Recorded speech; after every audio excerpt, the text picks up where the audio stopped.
بچه ها چطورین؟ من از هستم و یه مود ریختم ببین اصلا برات شرخی در حد قشنگ این چیزه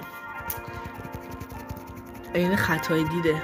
حالا ببینیم این پورتال ها، این همون پورتاله دیدی توی کالاف موقعی که میری پیش هیولای باس فایت، این همون پورتاله. حالا این موده، بریم با هم ببینیم. ببین بسم الله آقا، بسم الله، بریم پایین. وای اگه اینو دیدی باید بهت بگم اسکم شدی. اسکم. سلام، چطوری بچه ها؟ اومدیم یه پورتال براتون درست کردم اصلا ماه. ببین این خرگیج میشی. ببین واسه ریدم که